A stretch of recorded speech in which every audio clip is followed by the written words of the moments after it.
Okay, and if you are not comfortable being recorded, for the most part, we will only be recording the person who is currently speaking, but just to make sure, please feel free to turn off your video if you're not comfortable with your video being on the recording. So thank you so much for joining us today. Today we're going to walk through what is in the final New York State budget for childcare. And we are also going, there's now a weird line that I accidentally drew on the presentation. And we're going to talk about our legislative work for the coming weeks, which will culminate and end with the end of the legislative session in June, which is not very much time. We're so grateful to have you here today. Our agenda for today is that we'll be starting with some campaign updates about the Empire State Campaign for Childcare. I'm going to tell you a little bit about who we are if you're not familiar with our work. We'll then move into budget updates. Then we'll talk about our legislative priorities, and then we'll all take action together. And also, finally, we will take any questions that everyone has. We do have to stop right at 8 o'clock tonight. So if you have any extra questions that we're not able to answer, I'll be sure to share contact information so we can follow up with you later. So at the Empire State Campaign for Childcare, we're a statewide campaign that's fighting for universal childcare. And for us, that means we're fighting for a high quality, free, equitable, and universal childcare system that meets the needs of all children and families, and pays childcare programs the true cost of care, and pays all childcare educators a thriving wage with the benefits they deserve.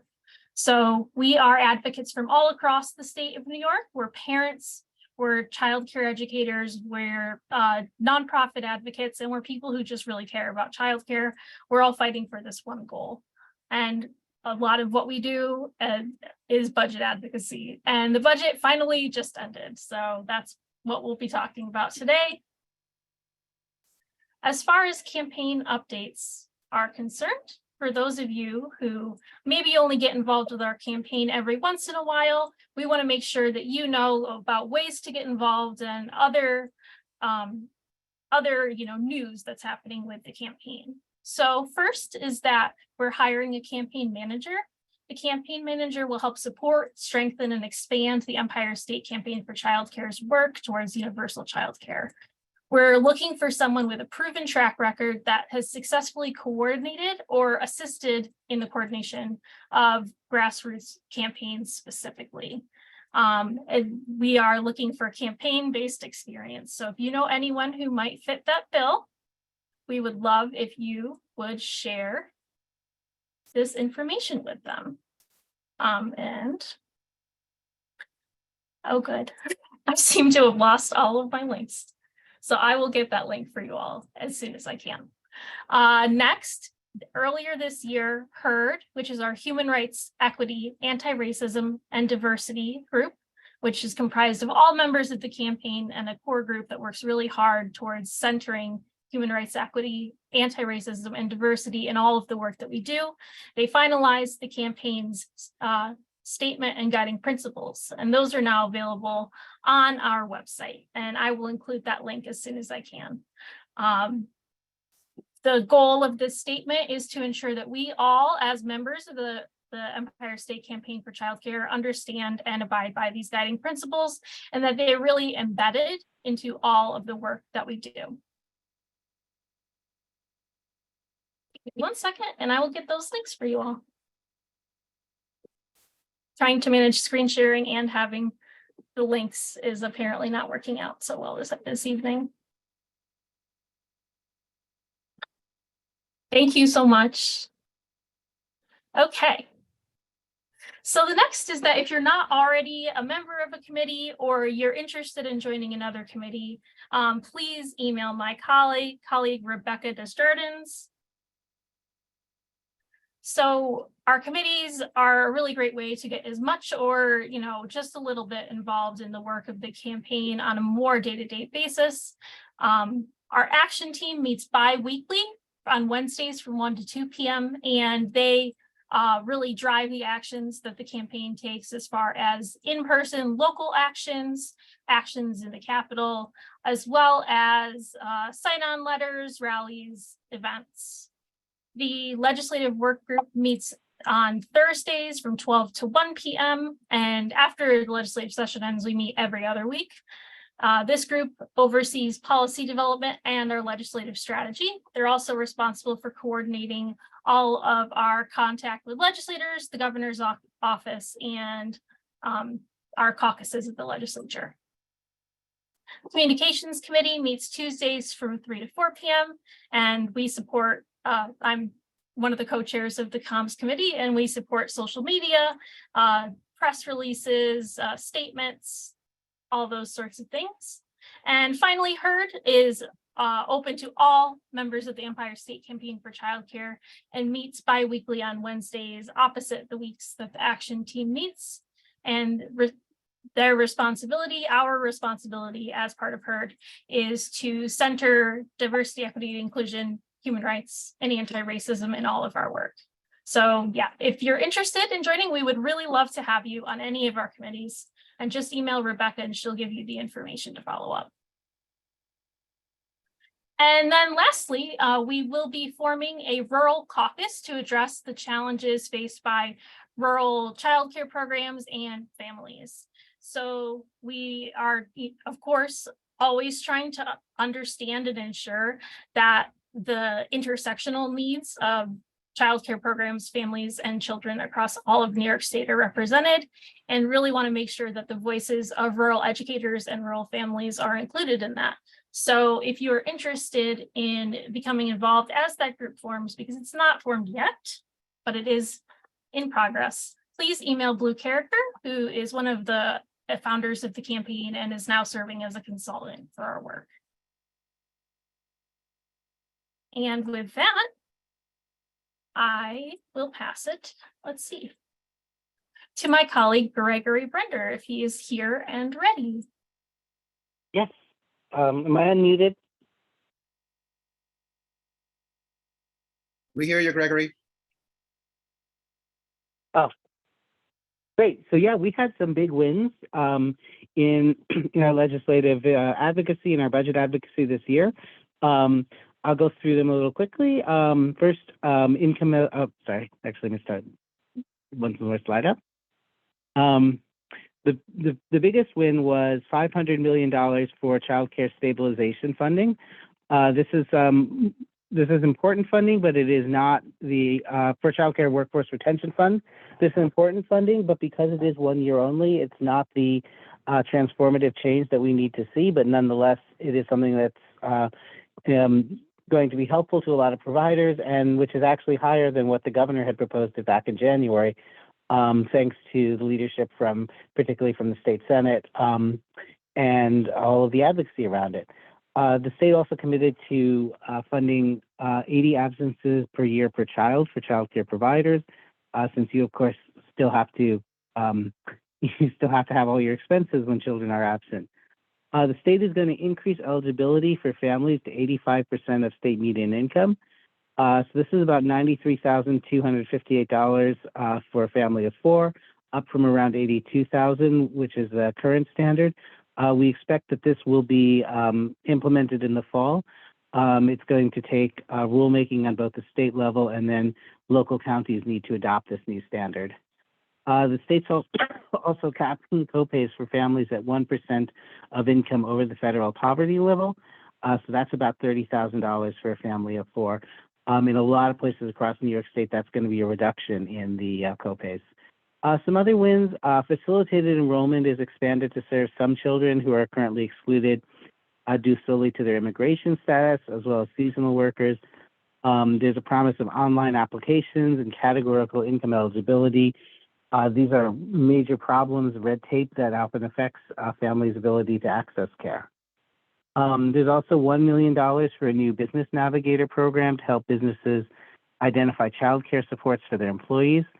$4.8 million for a new employer-supported childcare pilot program, which will serve families between 85 and 100% of state median income in 3 regions of the state. Infant Toddler Resource Network is continuing to be funded at $7 million. There's also $5 million for Quality Stars New York, the state's quality writing and improvement system, along with $24 million in reprogram funds for Quality Stars. And finally, there's $50 million for child care capital projects. I'm going to turn over, I think, to Stephen for the legislative session priorities. Thank you, Gregory. And folks, if we will definitely take questions at the end. And if you have questions now, please feel free to put them into the chat. We want to make sure that that this session is as useful as possible, just to really understand all the updates that Gregory just shared and what I'm going to go into now. So good evening, everyone. So I'm Stephen Morales. I am the New York Policy Director at an organization called All Our Kin in the Bronx, New York. We serve family child care educators. And like Gregory said, I am going to go over now what are the legislative session priorities for the campaign going forward. So let me, for a second, break down what that means. In the budget, the state budget just passed. That's all of the things that Gregory just went over are achieved and signed off on. There are still about 4.5 weeks left to what is called the legislative session. And that is when our elected officials in Albany are still able to pass more laws. And so what we are doing is we have these 5 priorities over the next 4 weeks that we want to see passed into law by our legislators. And we're going to be working with those elected officials, with those legislators, to push to get these priorities signed into law in this session. So I'm going to go through quickly what each of these priorities are, and you can see them listed out here. I'll go into it in a little bit more detail. The first one is something called presumptive eligibility.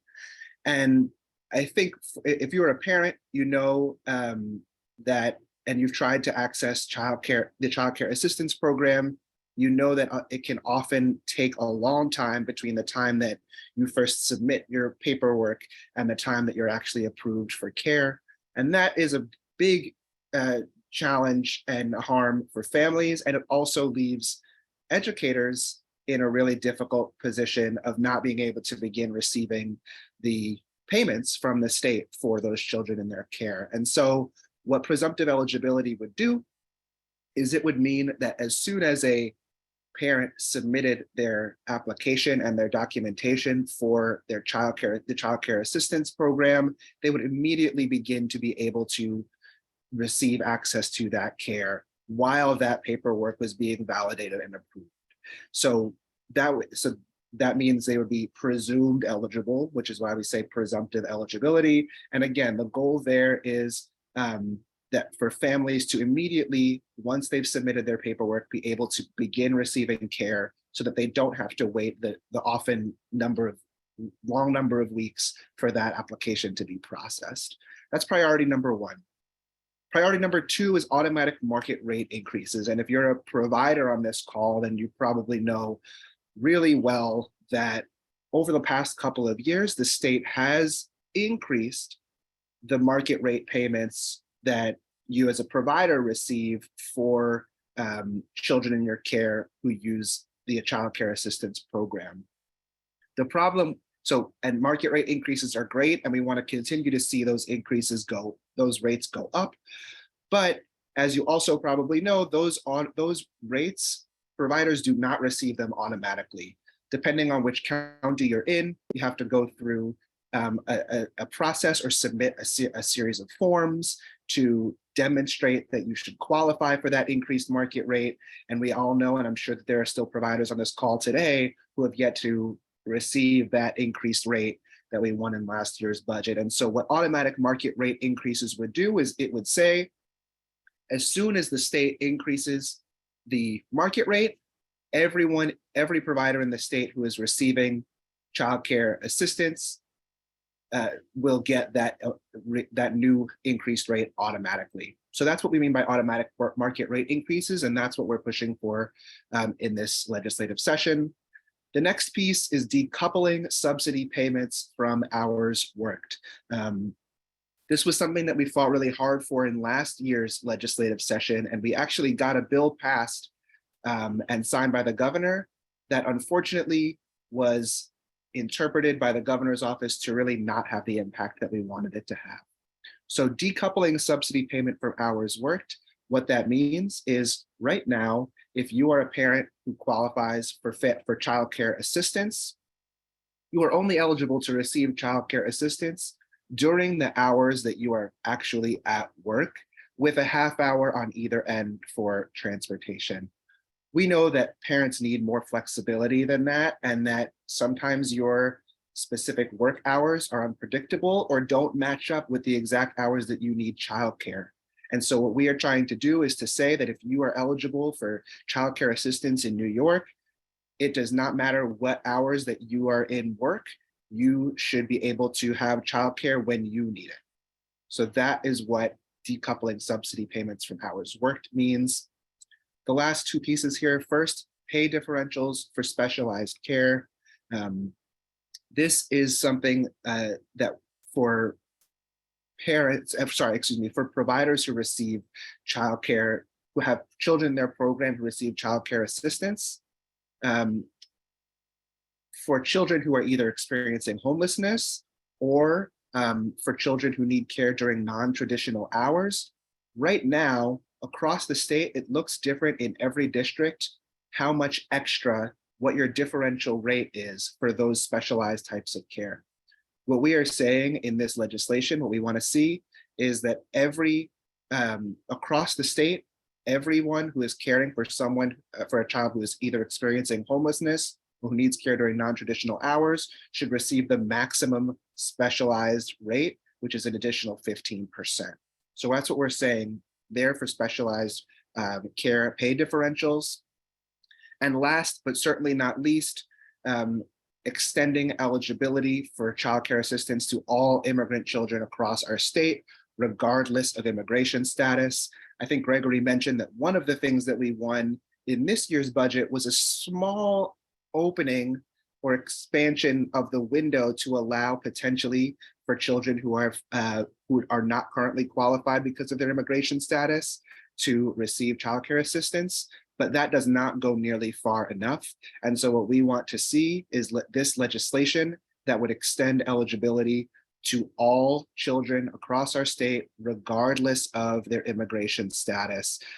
If you are eligible otherwise for childcare assistance, then your immigration status should not determine whether or not you are eligible. And that is the last piece here, the last piece of legislation that we want to see passed to extend eligibility for childcare assistance to all immigrant children. So that's a lot, and I know we've just shared a lot of information with you all between our budget wins and our 5 legislative session priorities. So I will pause there just to see, Katie, I don't know if I haven't been following the chat, but do we have any questions in the chat right now? Just one question that Gregory was able to answer in the chat so far. Okay, great. So I will turn it back to you. Go ahead. Yeah, I was just gonna say, I'm gonna take us back to the first couple slides because I think we went through the budget ones a little fast. And I just want to give people an opportunity to, okay, does pay differential include special needs services? So not in this legislation. We know that the special needs rate that programs receive has been too low for a very long time, but this specifically in the budget was just for homeless families experiencing homelessness and non-traditional hours. To elaborate a little on the Workforce Retention Fund, just for reference, this is bigger than the last round of stabilization funds, but still smaller than the first round of funds that everyone received, if that helps you sort of set your expectations. And we don't know yet what time frame OCFS has in mind to distribute these funds, but we do know that they are eager to start getting them out soon because the federal government, a lot of the money, $389 million, is federal American Rescue Plan money, and they need to get that out on a deadline.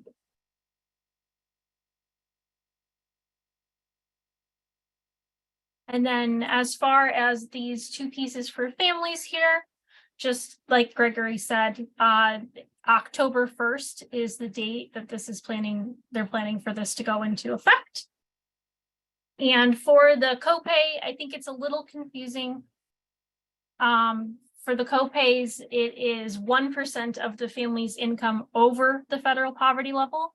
So if you make $55,000, the first $30,000 doesn't count. It's 1% of your in your family of four.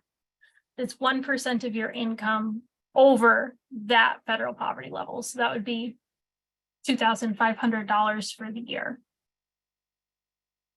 Amy in the chat asks if there's money for support staff Sorry. at all. Go ahead. Sorry, Katie, 2,500 would be in the old system of 10%. Now it would only be $250 for the year. So Decimals are hard. They are hard, and they are so important because that, as you can imagine, for a family, the difference between paying $2,500 and paying $250 in a year is a really big one. And for programs, for those of you who are either run your own programs or who work in programs, you probably know it can be challenging sometimes to collect co-payments from parents. And so the lower those co-payments are, the more money that gets into your pockets as providers. And so all good stuff here, but sorry, Katie, to cut you off. I just wanted to make sure that we got that decimal point right. Thank you. No, I'm very glad you did cut me off. Thank you. Amy asks if there's money for support staff at all. I think it depends on how you're classifying support staff. I don't think that non-teaching staff were previously excluded. No, like to support staff. Sorry, not for support staff. Like, was there money put into the budget to support increasing staff wage? Yes, so that's the workforce. Okay, yes, I misread. I support staff instead of to support staff separately. Yeah, so the Workforce Retention Fund is another round of stabilization grants. It's unfortunately another temporary fund. And Andrea, yes, okay, Marina specified that we don't know how much it will be per staff person. We know it will be less than the $12,000 that we were asking. So it really depends on how many people apply for this pot of money. And we obviously want as many people to apply as possible. Okay. Working on improving special needs rates since these did not change specifically for school age. So obviously, yes, that's a high priority and not something that was tackled in this budget, and something we need to remember needs to be a priority as we're planning for next year. Unfortunately, that is the kind of scenario where when something doesn't happen this year, the best we can say is that we got a plan to prioritize it next year.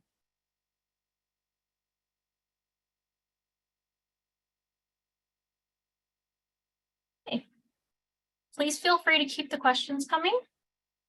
We're gonna move Katie, now. and sorry, I just want to name one more thing, just because I know we have a lot of Spanish speakers on the call. If you are more comfortable coming off of mute and sharing your question that way, please feel free to do that. You could either use the raise hand feature or you can just come off of mute and ask a question if you have one in Spanish, and we'll be able to answer it.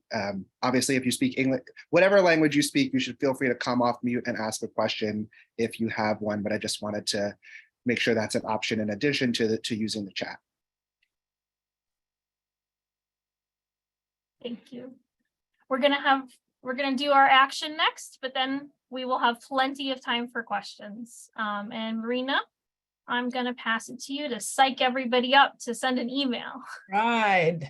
So good evening, everyone. Thank you for being with us and for staying with us here on this beautiful day. Stephen actually reviewed all the legislative priorities we have for the next 2 weeks. In 2 weeks, we can accomplish a great deal. but it depends on us whether or not we're going to make them do things. So one of the things that one of the actions that you can take is as simple as clicking on the link that Katie just put in the chat. It will take you to our landing page where you can click to send an email to the legislature asking them to and demanding, and the more emails they get, the more they pay attention. You know, there is definite power in numbers. Asking them to pass the legislative priorities, particularly the first three that Stephen reviewed. And those are presumptive eligibility. I'm not going to say them in order because I'm not looking at them. It is decoupling and automatic rate increases, right? Is that it? Those are the three ones, the top three ones. That doesn't mean that the other ones are not important. It just means that we are focusing at this point on those three so we can have more action taking around those. So what I want you to do right now is click on that link in the chat, and let's put it back in so everybody can see it. Click on that. And what I want you to do after you send your email is to put done in the chat. Let's see how many people are going to do that. There's 46 people in this on this call. Let's do that. And then we're not done quite then afterwards. So I just want to see how many. There you go, Stephen. There you go. Thank you, Andrea. I'm doing mine right now. There we go.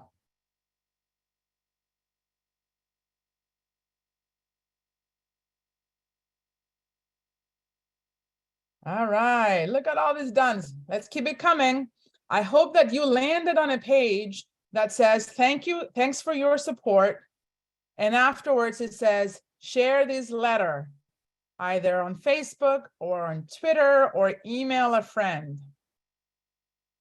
You got to that page, you've done well so far, but you can do more.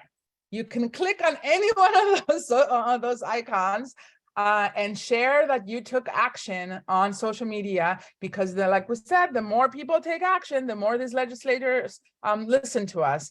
So let's tweet it out, or if you're going to email it, copy that, email it, copy the link and email it not to one friend, but to 5. That is the best thing you can do. All right. Got all this done. I love seeing those numbers tick up. We started at 102 and we're at 138 and counting. So There we keep go. them up. Love it. Very exciting. All right. And don't forget to email your friends. They need to take action as well, because childcare is important. I know some of you got really big Facebook networks that are still popping off. Post it on Facebook. All right. Okay. Thank you so much, Marina. welcome. And all right, so question time. I will mention that I'm going to send the slides to everyone and the call recordings in English and Spanish as soon as possible. It might not be until Monday, but you will receive it, I promise. And I know, because I know people really like being able to look at those numbers a second time. But I'm going to pause and just, if you want to come off mute or share in the chat any questions you have, go ahead.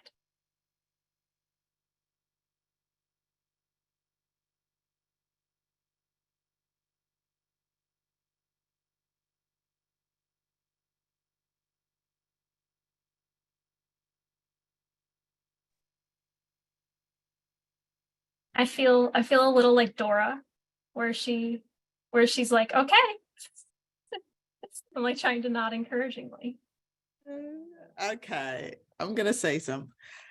I know Stephen was talking about presumptive eligibility.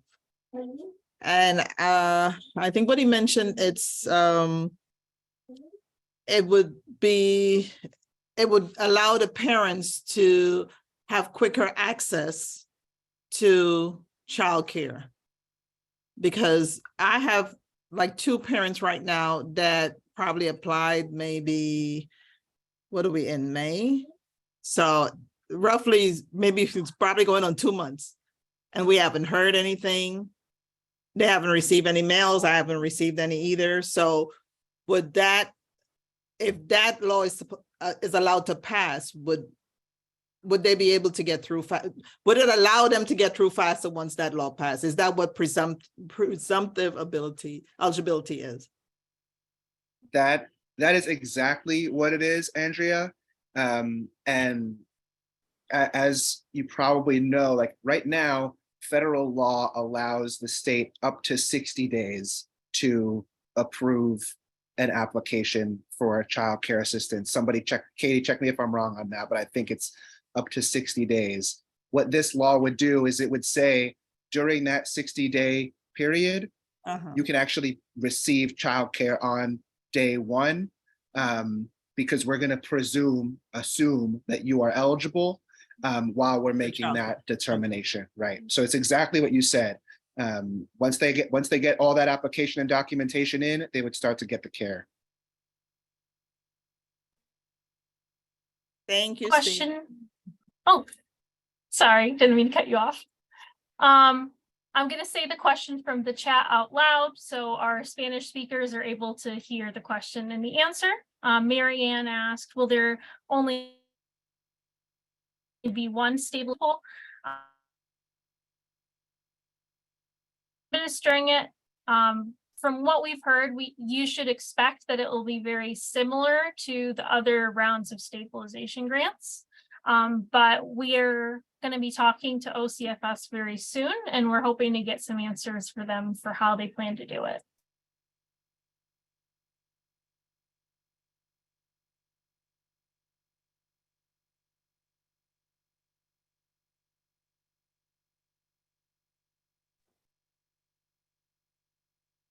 Hey, Stephen, coming back to Andrea's question, what about if the person isn't eligible after they go through the process?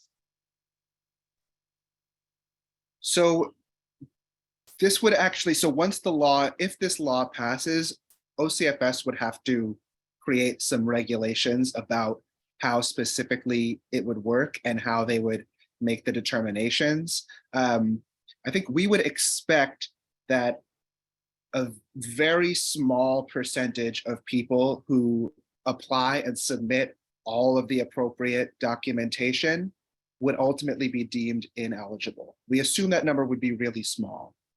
For those people who, if there were people who ultimately were determined not to be eligible, they would not be able to continue receiving that child care assistance or those child care vouchers that, as we have in New York City, but the state would cover the cost of that period between when they applied and when that determination was made. So providers would still get the payments for the amount of time that they were caring for that child while that eligibility was being determined. And if unfortunately a parent or a child was deemed not to be eligible, they would stop receiving the voucher at that point. And if I could add a little context, I believe our colleague Pete told us that in Rochester, where they do this, it's like less than 4% of applications, I think they said. So very, very few people who start on this track end up not qualifying.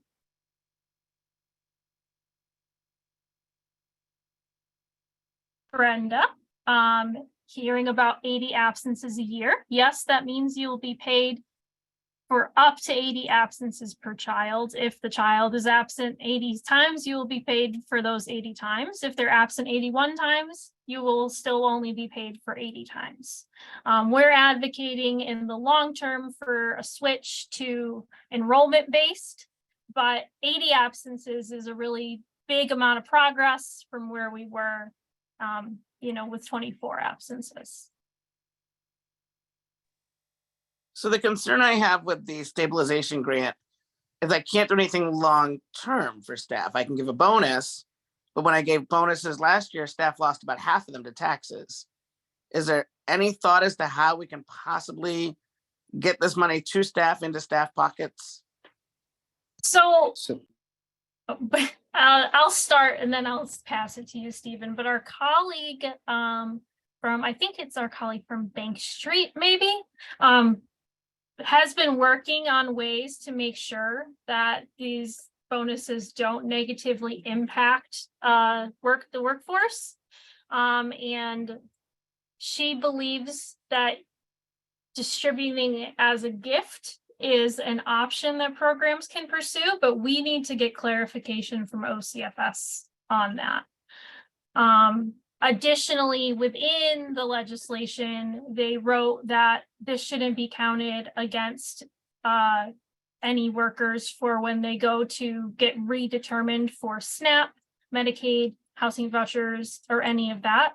But we know that that's kind of complicated in implementation, and we're going to do everything we can to get clarity to support you. But we also know that it's not enough money and it's not great that it's temporary.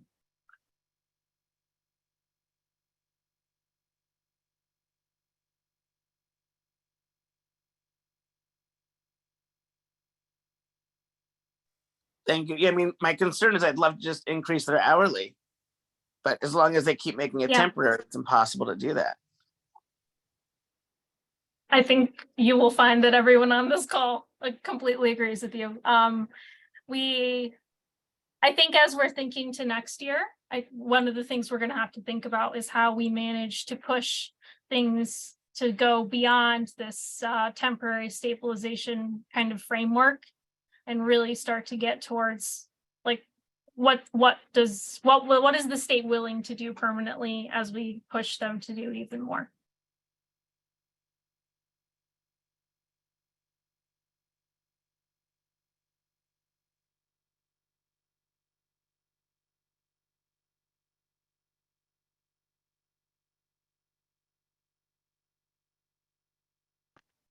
Silence. We just did such a good job explaining everything that no one has questions.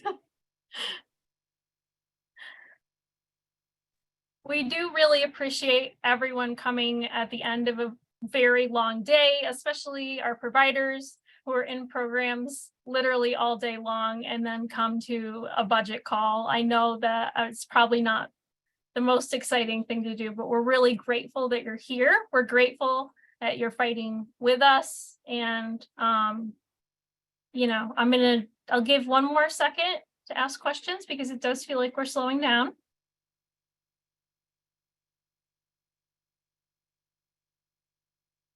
Okay.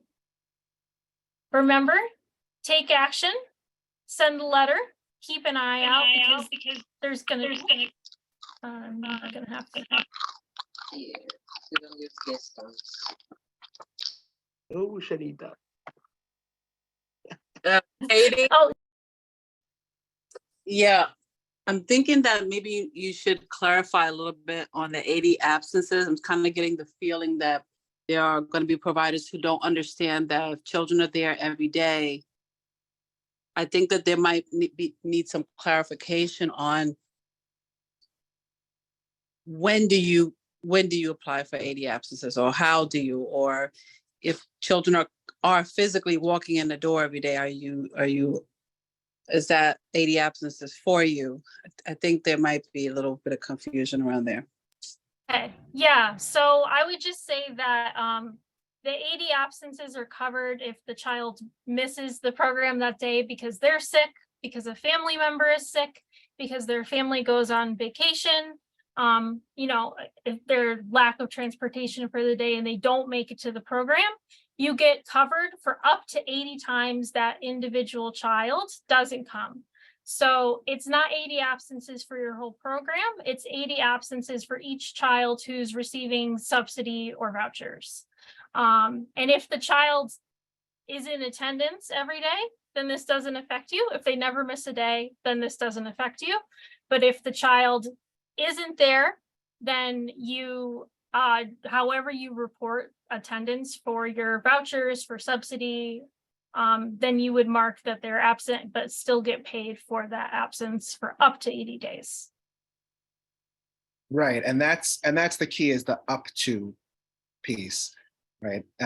If the child is there every day, then great, you're going to get paid anyway because they were there. But if they are not there for any reason, like Katie was going over, they can be absent up to 80 times, and you will still get payment for up to 80 of those days.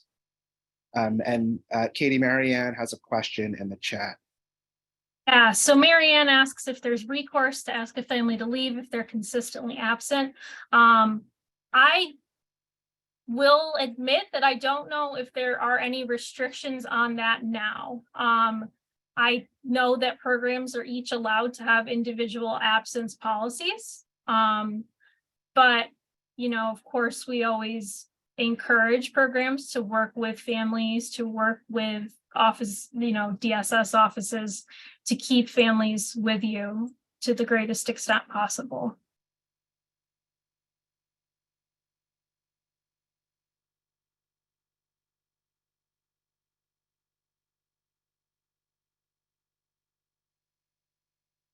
All right. I'm sure there's going to be a lot more to do over the next 2 weeks because we've got a very, very short rest of the legislative session ahead of us and a lot to try to get done. So please keep an eye out for emails from us. Keep an eye out for actions you might be able to take online, phone calls you might be able to make, and even maybe in-person events that might need to pop up. So just keep an eye out.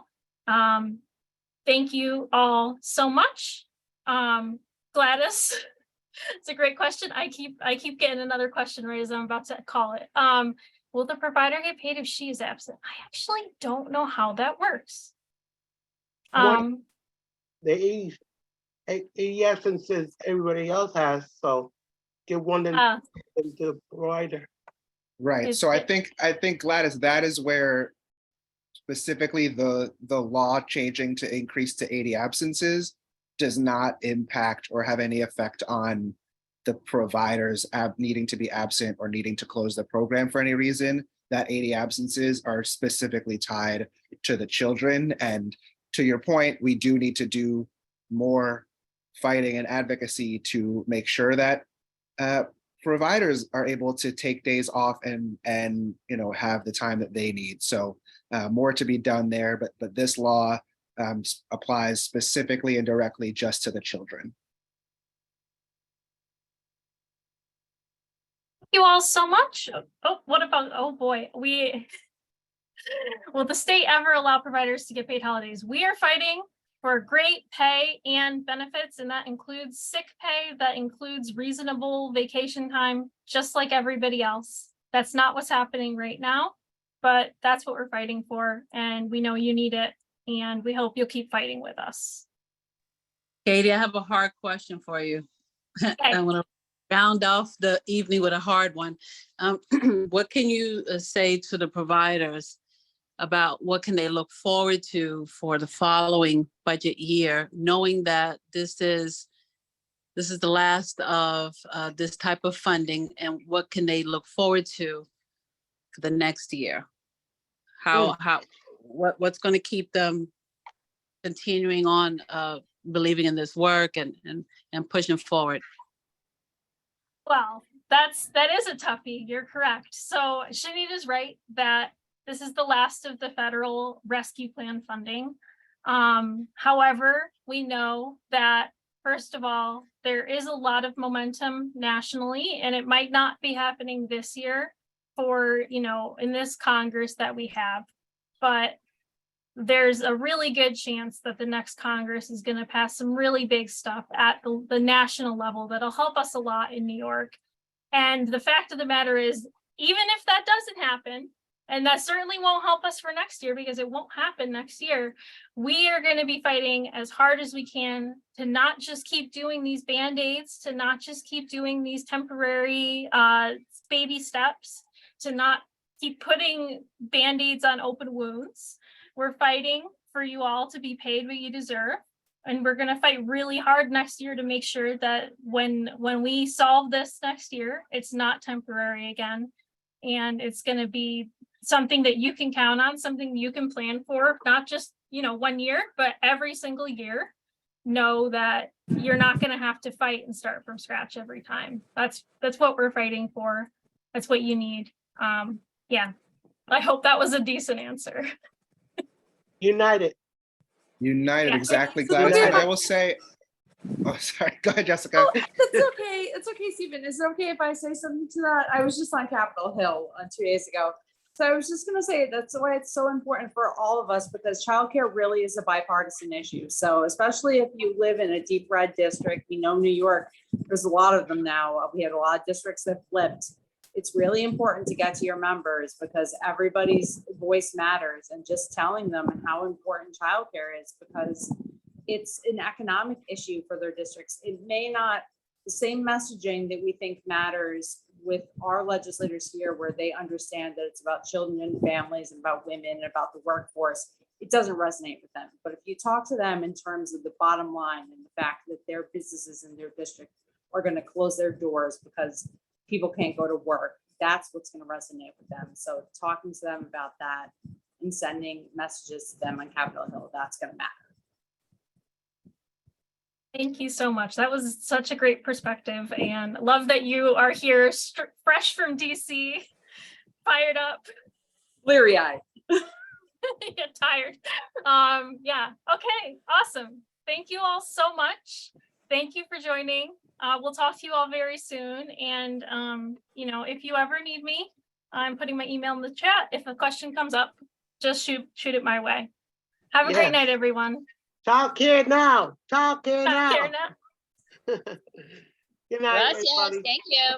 Good Bye. night. Good night, guys. Thank you. Thank you. Bye. Great night, everyone. Good night, good night. Good night, Take care. everybody. Have a blessed Good one. night, everyone. Ciao, ciao. Hi, Good Gladys. night, everybody.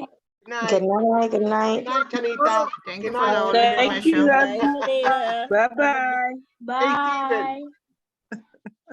Have a good one, Gladys. Okay, Stay bye, safe. baby. Bye. What's up, Gladys? What's Bye, up? Gladys. Stephen? Good night, Bye, Janita. Stephen. Bye, bye, everyone. Bye. Everyone. Ah, here. Yay. Okay, good night. Good night. Good night. I'm just gonna Bye. close this out, Stephen. We'll Oh. debrief.